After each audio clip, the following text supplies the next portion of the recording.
जय हिंद साथियों। मैं अताउर रहमान स्वागत करता हूं आप सभी का स्टडी फर्स्ट में। कैसे आप लोग? आई होप आप लोग अच्छे होंगे, मस्त होंगे, जबरदस्त होंगे। आइए, आधुनिक इतिहास के थ्योरी क्लासेस में आप सभी का स्वागत है।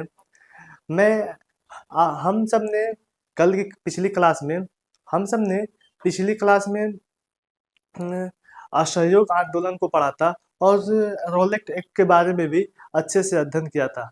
आज असहयोग आंदोलन से लेकर लाहौर अधिवेशन के मध्य जितने भी छोटी छोटी घटनाएं हुई उसके बारे में चर्चा करेंगे और लाहौर अधिवेशन के भी बारे में चर्चा करेंगे। आइए, क्लास को स्टार्ट करने से पहले रोज की तरह आज भी आप लोगों के लिए एक लाइन है। वह लाइन है कि काम ऐसा करो कि एक पहचान बन जाए, काम ऐसा करो कि एक पहचान बन जाए, हर कदम ऐसा चलो कि निशान बन जाए। यहाँ जिंदगी तो हर कोई काट लेता है, यहाँ जिंदगी तो हर कोई काट लेता है, जिंदगी जियो इस कदर की एक मिसाल बन जाए, जिंदगी जियो इस कदर की एक मिसाल बन जाए। आइए, क्लास को स्टार्ट करने से पहले हम जानते हैं कि कल की क्लास में हमने असहयोग आंदोलन को पढ़ा था और उसके बारे में अच्छे से और विस्तार रूप से चर्चा भी की गई थी। आइए, आज की क्लास को स्टार्ट करते हैं। और आज की क्लास में हम पढ़ेंगे कि क्लास में हम पढ़ेंगे कि असहयोग आंदोलन से लेकर आज की क्लास में हम पढ़ेंगे असहयोग आंदोलन से लेकर आज की क्लास में हम पढ़ेंगे असहयोग आंदोलन से लेकर असहयोग आंदोलन से लेकर लाहौर अधिवेशन तक, असहयोग आंदोलन से लेकर लाहौर अधिवेशन, लाहौर अधिवेशन के बाद जितने भी छोटे छोटे घटनाएं हुई, छोटे नहीं बल्कि बड़े हैं लेकिन एग्जाम के पॉइंट ऑफ व्यू से भी बहुत महत्वपूर्ण है, उनके बारे में हम चर्चा करते हैं। कि जैसे कि स्वराज पार्टी की स्थापना, उसके साथ साथ काकोरी कांड, काकोरी एक्शन, काकोरी कांड, और उसके साथ साथ नेहरू रिपोर्ट, उसके साथ साथ हम नेहरू रिपोर्ट के बारे में भी चर्चा करते हैं। आइए, कल हम लोग असहयोग आंदोलन के बारे में पढ़े थे, आज हेडिंग डालते हैं कि स्वराज पार्टी। आज हेडिंग डालते हैं कि स्वराज पार्टी। आज का हेडिंग है Swaraj party. Swaraj party. Swaraj party के बारे में पढ़ने से पहले हम इसकी भूमिकाओं के बारे में जानते हैं। यह क्यों बनी और यह कब बनी और यह किसके द्वारा बनाई गई। बात है असहयोग आंदोलन में। जब असहयोग आंदोलन बंद हुआ, जब महात्मा गांधी ने बारडोली से असहयोग आंदोलन को बंद करने का आह्वान किया, क्योंकि चौरी चौरा घटना हो गई थी, इसलिए हिंसा हो गई थी, तो महात्मा गांधी ने असहयोग आंदोलन वापस ले लिया। उसी समय महात्मा गांधी जी को तो अंग्रेजों द्वारा कैद कर लिया गया था, बंदी बना लिया गया था। फिर एक समाज में, वातावरण में एक ऐसा माहौल जन्म लिया जो एक डरावना माहौल था। उसी के बीच कुछ लोगों ने निकले और स्वराज पार्टी की स्थापना की है। स्वराज पार्टी की स्थापना की है, जिनका नाम था सीआर दास और मोतीलाल नेहरू, जिनका नाम था सीआर दास और मोतीलाल नेहरू। इसकी स्थापना होती है 1923 ईस्वी में। और इसकी जो स्थापना करने वाले थे उनका नाम था सीआर दास और मोतीलाल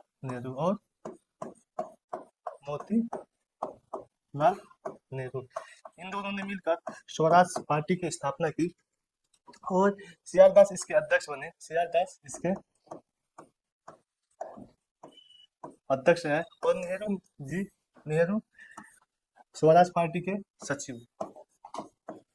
नेहरू जी इस स्वराज पार्टी के सचिव के रूप में कार्य किए। सीआर दास को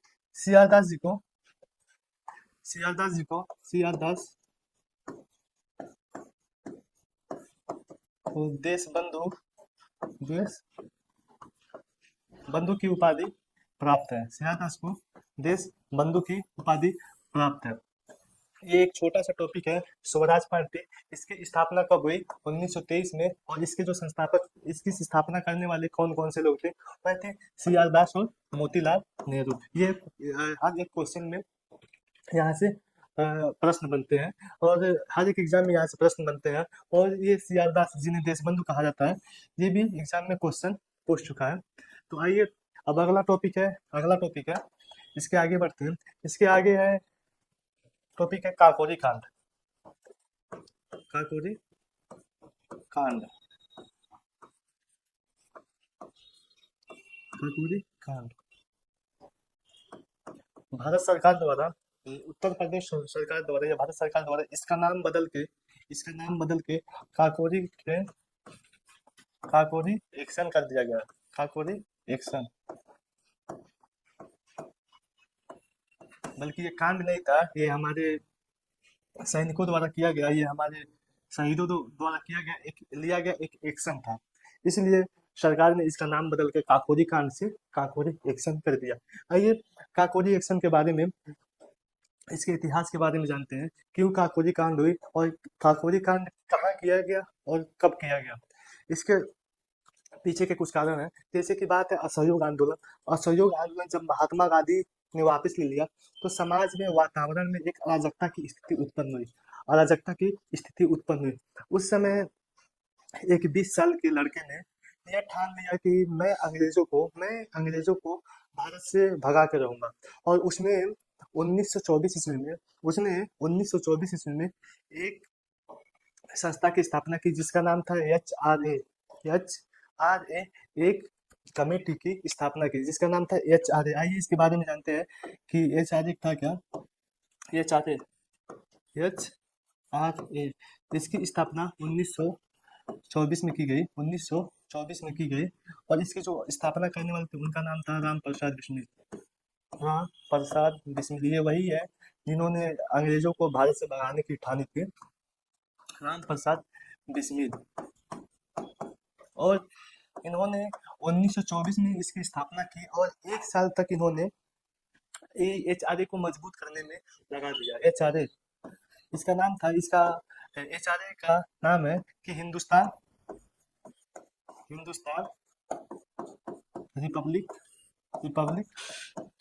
Republican army, Republic association, Hindustan Republic association, इसका फुल फॉर्म है। जब राम प्रसाद बिस्मिल ने HRA की स्थापना की, तो जब इसको बड़ा करने के लिए इसमें बहुत सारे मेंबर्स इकट्ठा हो गए और इन्होंने अपने बातों को उन लोगों के समक्ष रखा कि हम लोगों को एकजुट होकर अंग्रेजों के खिलाफ मुकाबला करना चाहिए और अंग्रेजों को भगा देना चाहिए। तो बात यहाँ तक पहुंच गई कि अंग्रेजों के पास तो अस्त्र शस्त्र और हमसे लड़ने के लिए हथियार भी मौजूद है, हमारे पास क्या है। तो राम प्रसाद बिस्मिल ने एक सुझाव दिया और इनके सहपाठियों ने इनको एक सुझाव दिया कि जो अंग्रेज हमसे भू राजस्व कर वसूलते हैं और उनके पास जितने भी हथियार आते हैं, वह एक ट्रेन के जरिए लखनऊ में आते हैं, जो एक पैसेंजर ट्रेन थी, उसी के जरिए आते हैं। अगर हम चाहें तो एक गुट बनाकर उस पर हमला कर सकते हैं और सारे जो पैसे हैं और अस्त्र शस्त्र जो भी उनके पास है, वह इकट्ठा कर उन्हीं के हथियारों से, उन्हीं के पैसों से उन पर हमलावर हो सकते हैं। तो ये राम प्रसाद बिस्मिल ने यह योजना को एक्सेप्ट किया और आगे बढ़ते हुए इन्होंने 9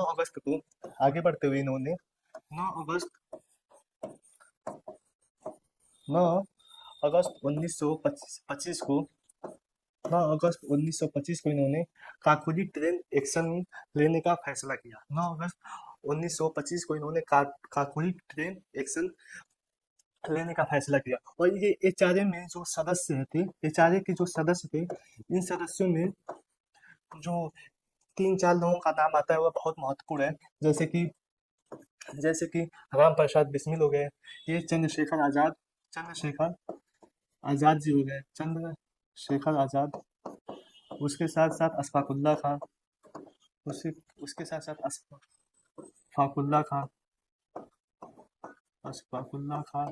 और राजेंद्र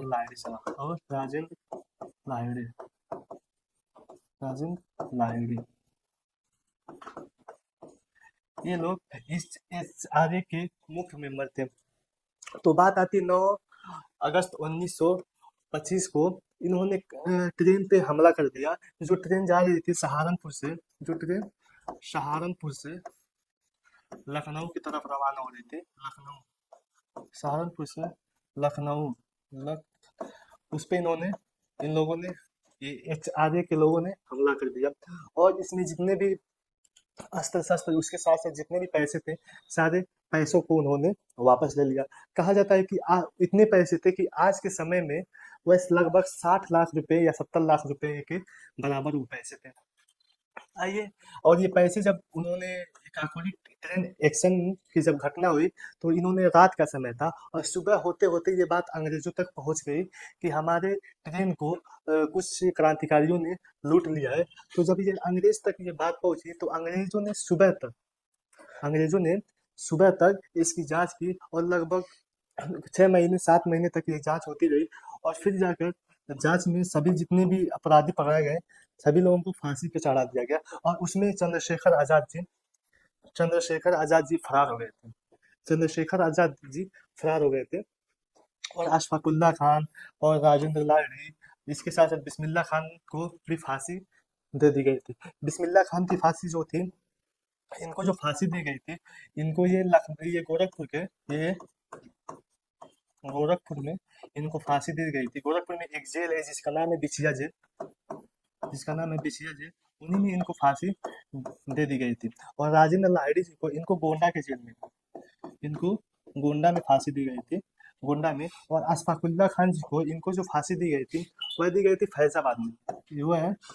वो दी गई थी फैजाबाद में अशफाकुल्ला खान साहब को फांसी दे दी गई थी। ये थी ये थी काकोरी कांड की कुछ प्रमुख घटनाएं और कुछ प्रमुख व्यक्तियों के नाम, जो इस प्रकार है, इसका जो इस प्रकार है। आइए आगे की तरफ बढ़ते हैं। जब काकोरी कांड हो गया, तो उसके बाद बचे थे चंद्रशेखर आजाद। इन्होंने जो हिंदुस्तान रिपब्लिकन एसोसिएशन जो बचा था, उसके अध्यक्ष बने। और इसका नाम 1928 में, उन्होंने बदल कर HSRA कर दिया, HSRA कर दिया गया, जिसका फुल फॉर्म है हिंदुस्तान सोशलिस्ट रिपब्लिकन आर्मी। इसका नाम है हिंदुस्तान सोशलिस्ट रिपब्लिक आर्मी। इसका जो स्थापना करने वाले थे वह थे चंद्रशेखर आजाद, इसकी स्थापना करने वाले थे। अब आते हैं हम कि ये काकोरी कांड हो गया, उसके कुछ सालों के बाद आता है कि साइमन कमीशन। कुछ सालों के बाद साइमन कमीशन, हेडिंग डालते हैं साइमन कमीशन। साइमन कमीशन का है, हेडिंग है Simon commission. Simon commission, Simon commission कब बनी थी, इसका गठन कब हुआ था और किस कारण हुआ था, इसके बारे में चर्चा कर लेते हैं। जो रोलेक्ट एक्ट आया था, उसके थ्रू जो जलियांवाला बाग हत्याकांड या जलियांवाला बाग जो नरसंहार हुआ था, उसी की समीक्षा करने के लिए साइमन कमीशन भारत आया था। हमें पता है कि रोलेक्ट एक्ट यानी जलियांवाला बाग हत्याकांड के लिए एक हंटर कमेटी बनाई गई थी, जो जनरल उडायर था, उसको निर्दोष साबित कर दिया था। भारतीय लोग इस जो न्याय था, इस न्याय से संतुष्ट नहीं थे। फिर उन्होंने अंग्रेजों से ये मांग रखी कि इस न्याय मिलना चाहिए, यह जो न्याय है ये गलत है। तो फिर अंग्रेजों ने ये कहा, ये उसके लिए 10 साल के बाद ये साइमन कमीशन का गठन किया। 10 साल के बाद साइमन कमीशन का गठन किया, उसी जलियांवाला बाग हत्याकांड को न्याय देने के लिए। तो ये जब भारत आया, ये जब बना, तो कहा जाता है कि ये जब बना, इसमें सारे के सारे सदस्य जो थे वह 7 सदस्य थे। और सारे के सारे ये जो अंग्रेज थे, सारे सदस्य जो थे ये अंग्रेज थे, सारे सदस्य अंग्रेज थे, सदस्य जो थे ये अंग्रेज थे। इसीलिए इसको श्वेत कमीशन कहा गया, इसीलिए इसको श्वेत कमीशन कहा गया, श्वेत कमीशन कहा गया। सारे के सारे अंग्रेज थे। इसीलिए जो 1927 का अधिवेशन हुआ, 1927 का अधिवेशन हुआ, उसमें कहा गया कि जब श्वेत कमीशन भारत आएगा, तो उसके खिलाफ हम अच्छे से विरोध प्रदर्शन करेंगे, इसके खिलाफ हम विरोध करेंगे, ये साइमन कमीशन के खिलाफ। ये 1927 के अधिवेशन में निर्णय लिया गया।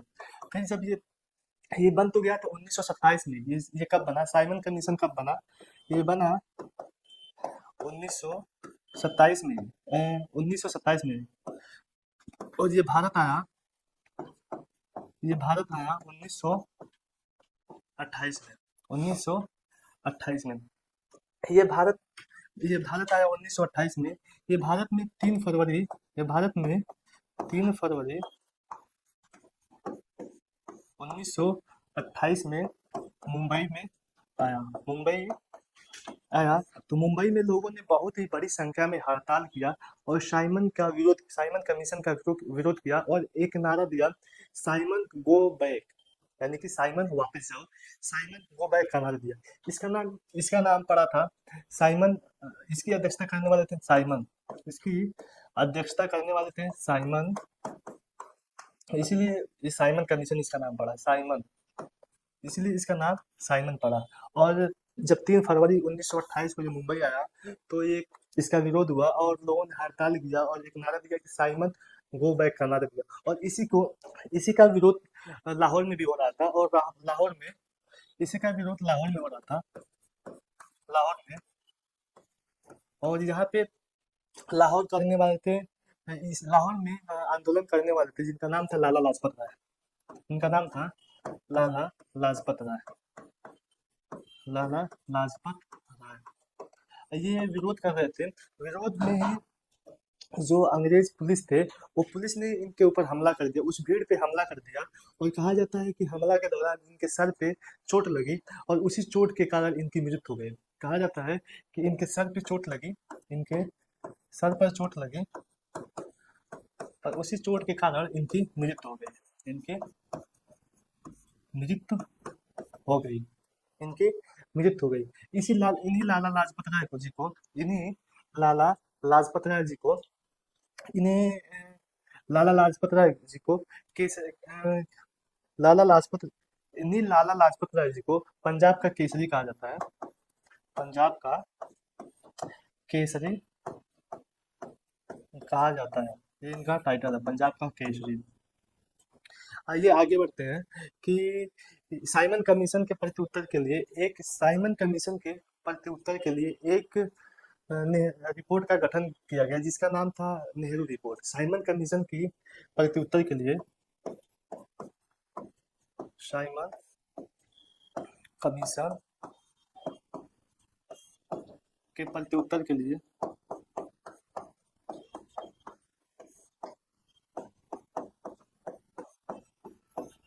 एक नेहरू रिपोर्ट पेश की गई, नेहरू रिपोर्ट पेश की गई, नेहरू रिपोर्ट पेश की गई, नेहरू रिपोर्ट पेश की गई। और इसमें कुछ मांगे रखी गई, जो मांगे, जैसे कि इन्होंने मांग रखा कि जो सांप्रदायिकता है इस सांप्रदायिकता को खत्म किया जाए, और अल्पसंख्यकों के लिए सांप्रदायिकता को खत्म किया जाए और अल्पसंख्यकों के लिए निर्वाचन क्षेत्र की व्यवस्था किया जाए, अल्पसंख्यकों के लिए निर्वाचन क्षेत्र की व्यवस्था की जाए। और इसके साथ साथ इन्होंने स्वतंत्रता की जगह इन्होंने डोमिनियन स्टेट की मांग की, डोमिनियन स्टेट की मांग की। ये सबसे महत्वपूर्ण घटना नेहरू रिपोर्ट की, डोमिनियन स्टेट की मांग की, ये सबसे महत्वपूर्ण घटना है नेहरू रिपोर्ट की। और इसके साथ ही इन्होंने भारत के लोगों के लिए एक समाचार पत्रों भारत के लोगों के लिए समाचार पत्र का गुहार लगाई, समाचार पत्रों की बात की, उसके साथ साथ भारतीय शिक्षा की बात की, उसके साथ साथ कई ऐसे चीज थे जो भारतीयों के मौलिक अधिकारों को नुकसान पहुंचा रहे थे, उनके बारे में ये जो नेहरू रिपोर्ट है उसने प्रावधान किए। लेकिन उसको अंग्रेजों ने रिजेक्ट कर दिया। अब आते हैं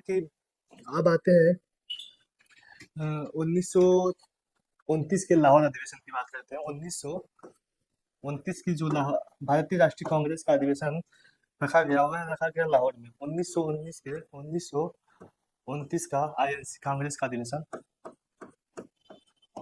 कांग्रेस अधिवेशन,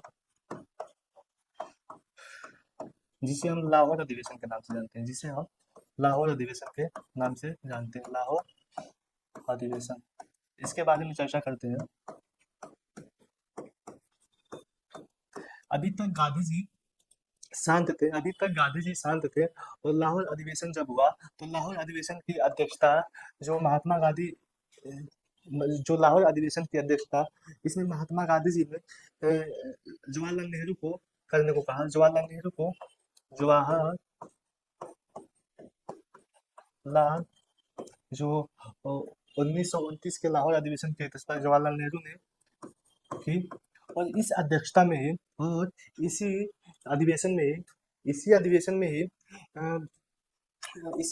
स्वराज की मांग की गई, स्वराज की मांग की गई। फिर उसके उपरांत स्वराज की मांग को अंग्रेजों ने रिजेक्ट कर दिया, फिर गांधी जी यहीं पे कहते हैं कि हमने अंग्रेजों से रोटी मांगी थी, अंग्रेजों ने उसके बदले हमें पत्थर दिया। हमने अंग्रेजों से रोटी मांगी थी, अंग्रेजों ने उसके बदले हमें पत्थर दिया। फिर यहीं पे जवाहरलाल नेहरू ने जब स्वराज की मांग को ठुकरा दिया गया, तो जवाहरलाल नेहरू ने 31 दिसंबर को 1929 को इन्होंने रावी नदी के तट पर खड़े होकर तिरंगे को फहराया और यह घोषणा कर दिए कि 26 जनवरी 1930 को स्वतंत्रता दिवस मनाया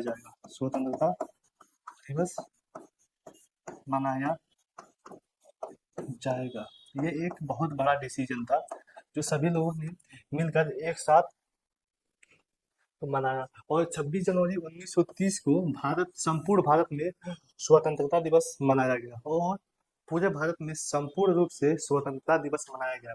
गांधी जी जब ये स्वराज की मांग को स्वीकार कर लिया गया, तो गांधी जी ने एक बहुत बड़ी संख्या में एक आंदोलन करने की चाहिए, जिसका नाम है नमक कर आंदोलन, यानी कि दांडी मार्च, जिसको हम सविनय अवज्ञा आंदोलन के नाम से जानते हैं। इसकी चर्चा हम करेंगे अगले टॉपिक में, अगले लेक्चर में। आज की क्लास यही तक है। क्लास के अंत में आप लोगों के लिए कुछ लाइनें हैं कि रख हौसला वो मंजिल भी आएगा, प्यासे के पास चल के समंदर भी आएगा, कि थक कर ना बैठ ये मंजिल के मुसाफिर, मंजिल भी मिलेगी और उससे मिलने का मजा भी आएगा। ओके, टेक केयर, मिलते हैं अगले वीडियो में। जय हिंद।